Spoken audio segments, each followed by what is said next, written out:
বিসমিল্লাহির রহমানির রহিম। আসসালামু আলাইকুম। আমি রোজি রহমান আপনাদের সবাইকে স্বাগত জানাচ্ছি ভিসা প্রফেসর আজকের ভিডিওতে। আশা করছি সকলে সুস্থ আছেন, ভালো আছেন। আমিও আল্লাহর রহমতে ভালো আছি। আজ আমি আপনাদের সাথে কথা বলবো ক্রোয়েশিয়া নিয়ে। আপনাদের মধ্য থেকে যারা ক্রোয়েশিয়া যেতে চান তারা কিভাবে যাবেন, কারা যেতে পারবেন, কি কি কাজ রয়েছে, কি ধরনের বেতন ভাতা পাবেন জানাচ্ছি একটু পরেই, সাথে থাকুন।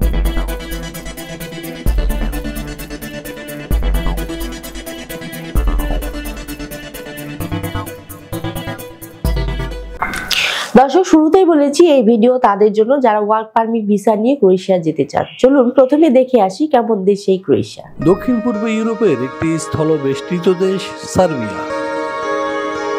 দেশটির উত্তরে হাঙ্গেরি, পূর্বে রোমানিয়া ও বুলগেরিয়া, দক্ষিণে আলবেনিয়া ও ম্যাসিডোনিয়া এবং পশ্চিমে মন্টিনিগ্রো, ক্রোয়েশিয়া, বসনিয়া ও হার্জেগোভিনা অবস্থিত। দেশটির রাজধানী বেলগ্রেড। সার্বিয়ার আয়তন ৮৮,৩৬১ বর্গ কিলোমিটার।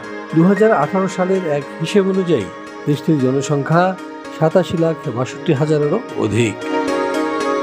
সার্বিয়ার অফিসিয়াল ভাষা সার্বিয়ান। দেশটির ৮০% অধিক মানুষ এই ভাষায় কথা বলে। এছাড়া দেশটির প্রায় ১৫% ক্ষুদ্র নৃগোষ্ঠী Hungarian, Bosnian, Croatian, Albanian, Romanian, Bulgarian এবং রাশিয়ান ভাষায় কথা বলে। সংবিধান অনুযায়ী সার্বিয়া একটি ধর্মনিরপেক্ষ রাষ্ট্র, যেখানে বসবাসকারীরা তাদের ইচ্ছা অনুযায়ী ধর্ম পালন করতে পারে। তবে দেশটির ৮৪% মানুষ খ্রিস্টান। এছাড়া রোমান ক্যাথলিকদের সংখ্যা মোট জনসংখ্যার ৬% এবং মুসলিম ৩%। অন্যান্য ধর্মের রয়েছে আরও ৭%। দর্শক, আমরা দেখলাম কতটা চমৎকার দেশ এই ক্রোয়েশিয়া। এবার আমরা যেটি জানবো সেটি হচ্ছে এদেশে আমাদের জন্য সাধারণত কি কি কাজে যোগদানের সুযোগ রয়েছে। চলুন দেখে আসি আরেকটি ভিডিও প্রতিবেদন থেকে। ক্রোয়েশিয়ায় প্রবাসী শ্রমিকদের জন্য বেশ কিছু খাতে কাজের সুযোগ রয়েছে। বিশেষ করে যেসব খাতে স্থানীয় শ্রমশক্তির ঘাটতি রয়েছে, পর্যটন নির্ভর এবং কৃষি প্রধান দেশ হওয়ায় এখানে মৌসুমী কাজ এবং উভয়ই পাওয়া যায়। পর্যটন এবং আতিথেয়তা খাত। ক্রোয়েশিয়ায় আপনি কাজ করতে পারবেন হোটেল স্টাফ, যেমন রিসেপশনিস্ট এবং রুম ক্লিনার হিসেবে। এছাড়াও বিভিন্ন রেস্টুরেন্টের রেস্তোরাঁর ওয়েটার, বারটেন্ডার বা কিচেন হেল্পার হিসেবেও কাজ করতে পারবেন। এদেশে পর্যটন মৌসুমে গাইড এবং গ্রাউন্ড স্টাফ হিসেবেও অনেকে কাজ করে থাকেন। ক্রোয়েশিয়ার ফলমূল এবং শাকসবজি চাষ ও সংগ্রহে শ্রমিক সংকট রয়েছে। বিশেষ করে আঙ্গুর বাগান এবং অলিভ বাগানে রয়েছে কাজের সুযোগ। এছাড়াও আপনারা কাজ করতে পারবেন গ্রিন হাউস বা কৃষি জমিতে। ক্রোয়েশিয়া নির্মাণ শিল্পের বিভিন্ন সেক্টর, যেমন রাজমিস্ত্রি, প্লাম্বার, ইলেকট্রিশিয়ান পদে শ্রমিকের চাহিদা রয়েছে। কাজ পাবেন রোড কনস্ট্রাকশন কাজে। খাদ্য প্রক্রিয়াজাতকরণ কারখানায় রয়েছে প্যাকেজিং, মেশিন অপারেটর এবং ওয়্যারহাউস কর্মী হিসেবে কাজ। এছাড়াও টেক্সটাইল বা অন্যান্য হালকা শিল্পে শ্রমিক নিচ্ছে ক্রোয়েশিয়া। ক্রোয়েশিয়ার বিভিন্ন সুপারমার্কেট বা স্টোর কর্মী, পরিচ্ছন্নতা এবং মেইনটেনেন্স কর্মী হিসেবে কাজের সুযোগ ছাড়াও ড্রাইভার হিসেবে কাজের সুযোগ রয়েছে। ক্রোয়েশিয়া জাহাজ নির্মাণ এবং বন্দর কার্যক্রমে সুপরিচিত একটি নাম। এখানে জাহাজ নির্মাণ শ্রমিক, কারিগর এবং পোর্ট স্টাফের যথেষ্ট চাহিদা রয়েছে। প্রবীণদের জন্য কেয়ার গিভার, হোম হেল্পার বা নার্সিং সেবায় কাজের সুযোগ রয়েছে ক্রোয়েশিয়ায়। দর্শক, আমরা জানলাম কি কি কাজ রয়েছে ক্রোয়েশিয়া। এবার আমরা যেটি জানবো তা হলো এই ধরনের কাজ করলে আমরা বেতন ভাতা কি পেতে পারি বা কি কি সুযোগ সুবিধা রয়েছে। চলুন দেখে আসি আরেকটি ভিডিও প্রতিবেদন থেকে। ক্রোয়েশিয়ায় বেতন ভাতা ও অন্যান্য সুযোগ সুবিধা কেমন? কাজের ধরন অনুযায়ী ক্রোয়েশিয়ায় মাসিক বেতন সাধারণত ৭০০ থেকে ১২০০ ইউরোর মধ্যে হয়ে থাকে। পর্যটন বা মৌসুমী কাজের ক্ষেত্রে পাওয়া যায় অতিরিক্ত টিপস বা বোনাস। সাধারণত সপ্তাহে সোমবার থেকে শুক্রবার এই ৫ দিন কাজ করতে হয় ক্রোয়েশিয়ায়। সপ্তাহে মোট ৪০ ঘন্টা কাজ করার নিয়ম রয়েছে এখানে। তবে পর্যটন, কৃষি এবং অন্যান্য খাতে মৌসুমী কাজ বা শিফট ভিত্তিক কাজের ক্ষেত্রে ৬ দিন পর্যন্ত কাজ করতে হতে পারে। শ্রমিকরা যদি ওভারটাইম করেন তবে আইন অনুযায়ী তা অতিরিক্ত মজুরি দিয়ে পূরণ করতে হয়।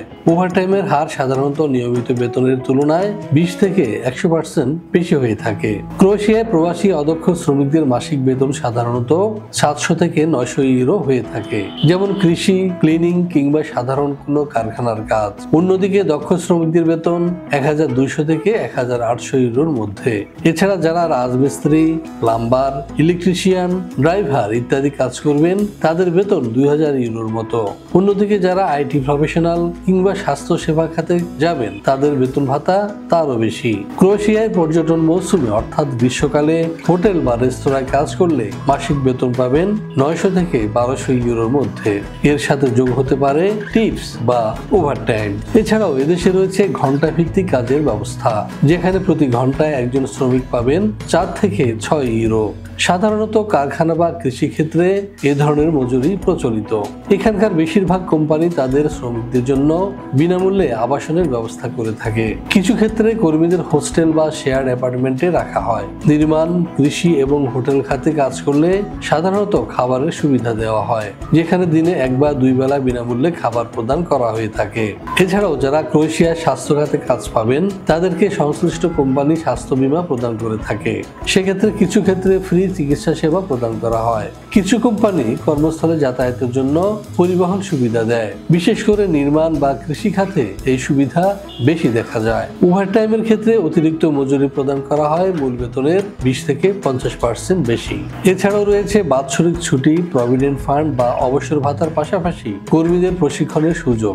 দীর্ঘমেয়াদী কাজের ভিত্তিতে রেসিডেন্ট পারমিটের সুবিধা দেওয়া হয়। সাধারণত জাগ্রেব, ডুব্রোভনিকের মতো শহরে তুলনামূলকভাবে বেশি বেতন পাওয়া যায়। সাধারণ বেতন ইউরোপের অন্যান্য দেশের তুলনায় কিছুটা কম হলেও অধিকাংশ মৌসুমী এবং অদক্ষ কাজের ক্ষেত্রে থাকা এবং খাওয়ার সুবিধা ভালো। প্রিয় দর্শক, আপনারা জানলাম কি ধরনের সুযোগ সুবিধা রয়েছে ক্রোয়েশিয়ায়। এবার আমরা যেটি জানবো সেটি হচ্ছে কারা যেতে পারবেন ক্রোয়েশিয়ায় এবং ডকুমেন্টস হিসেবে কি কি প্রয়োজন হবে। চলুন দেখে আসি আর একটি ভিডিও ক্লিপ। ক্রোয়েশিয়া যেতে কি ধরনের যোগ্যতা এবং কাগজপত্রের প্রয়োজন হবে। ক্রোয়েশিয়া কাজ করতে হলে ক্রোয়েশিয়ান ভাষা জানলে খুবই সুবিধা হয়, তবে অনেক ক্ষেত্রে ইংরেজি ভাষা জানলে চলবে। ক্রোয়েশিয়া যেতে ডকুমেন্ট হিসেবে আপনার প্রয়োজন হবে বৈধ কাজের অনুমতিপত্র বা ওয়ার্ক পারমিট, বৈধ ভিসা এবং পাসপোর্ট, স্বাস্থ্যগত ফিটনেস সার্টিফিকেট, হেলথ ইন্স্যুরেন্স, নির্দিষ্ট কাজের দক্ষতা বা অভিজ্ঞতা সনদ, জন্ম নিবন্ধন, এনআইডি, ছবি, পুলিশ ক্লিয়ারেন্স। বয়স সীমা হবে 18 থেকে 45। শিক্ষাগত যোগ্যতা হবে 8ম শ্রেণী থেকে একাদশ শ্রেণী পর্যন্ত। দর্শক, সবাই জানা হলো, কিন্তু প্রশ্ন হচ্ছে ক্রোয়েশিয়া যেতে কত টাকা খরচ হবে। হ্যাঁ, এই বিষয়ে বিস্তারিত জানতে ফোন করুন নিচে দেওয়া নাম্বারে অথবা সরাসরি চলে আসুন আমাদের অফিসের ঠিকানা। আমাদের অফিস খোলা থাকে শুক্রবার এবং সরকারি বন্ধ ছাড়া যে কোনো দিন সকাল 10টা থেকে সন্ধ্যে 6টা পর্যন্ত। আশা করছি আপনারা মোটামুটি সব তথ্য পেয়ে গেছেন। এবার আমার বিদায় পালা। তার আগে বলবো অবশ্যই আমাদের চ্যানেলটি সাবস্ক্রাইব করে সাথে থাকুন, কারণ আমরা সবসময় চেষ্টা করি নিত্য নতুন দেশে কাজের সুযোগ নিয়ে আপনাদের জানার। আর হ্যাঁ, আমাদেরকে ফোন করুন সকাল 10টা থেকে সন্ধ্যে 6টার মধ্যে। আশা করছি আমরা সঠিক তথ্য দিতে সহযোগিতা করব। আপনারা সকলে ভালো থাকবেন, সুস্থ থাকবেন। আবার দেখা হবে নতুন কোনো ভিডিওতে। সে পর্যন্ত আল্লাহ হাফেজ।